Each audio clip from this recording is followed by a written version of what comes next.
YouTube চেনেলৰ অন্য এটা ভিডিঅ'লৈ আপোনালোক সকলোকে স্বাগতম জনাইছোঁ।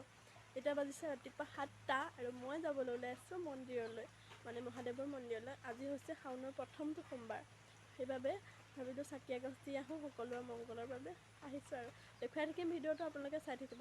আপোনালোক যদি মোৰ চেনেলৰ প্ৰথম হয় তেতিয়াহ'লে চেনেলটো ছাবস্ক্ৰাইব কৰি দিব, আৰু যদি পুৰণাসকলে লাইক কমেণ্ট শ্বেয়াৰ আৰু কৰি দিব। ধন্যবাদ। ওলায়ে দেখিছোঁ, চাওকচোন কিমান বৰষুণ, তেওঁ পৰিৱেশটো ধুনীয়া বাৰু। মই লগতে গাখীৰ আৰু ধূপ চাকি সকলোবোৰ লৈ ওলাই আছোঁ। বলকচোন গৈ থাকোঁ। মই আহি মন্দিৰ পালোঁহি। মই পোৱাৰ আগতে বৈ চাকি তাকি জ্বলালে, কিন্তু মই আহি পোৱাৰ পিছত আকৌ মন্দিৰ ভাগ খুলি দিছে, এনেই মানে জপাই থৈছিল, খুলি দিছে। তাৰ পৰা মই চাকি বন্তি জ্বলালোঁ। সৰু মন্দিৰ ভাগ, ওচৰৰে মন্দিৰ, ঘৰৰ ওচৰতে থকা মন্দিৰৰ পৰা আহি আজি সোমবাৰ মই একো নাখাওঁ, সেইবাবে বুট আৰু কল খালোঁ। কল খাই এনেই থকাতকৈ কাপোৰ এযোৰতে এনেই চিলাই কৰিলোঁ। আপোনালোকক অন্য এটা ভিডিঅ'ত দেখাম বাৰু এইটো।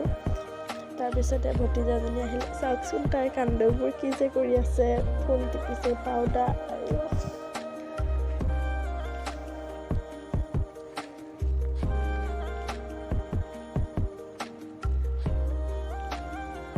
তাই গম নোপোৱাকৈ মনে মনে ভিডিঅ'টো কৰি থ'লোঁ। ভিডিঅ'টো শেষত কৈছিলে চাওঁ বুলি, সেইকণ দেখাবলৈ নহ'লে বাৰু আপোনালোকক।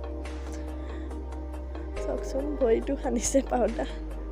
আকৌ খুৰা ল'ৰাটো লৈ অকণমান সন্ধিয়া ওলাই গ'লোঁ, লগতে ইহঁতকেইজনীকো লগ পালোঁ, অকণমান ফুৰিলোঁ। চাওকচোন গাঁৱৰ পৰিৱেশ কি সুন্দৰ লাগিছে, পথাৰখন সেউজীয়া একদম, বৰ ধুনীয়া লাগে ন এইবোৰ। ভিডিঅ'টো শেষলৈকে চোৱাৰ বাবে সকলোকে ধন্যবাদ জনাইছোঁ।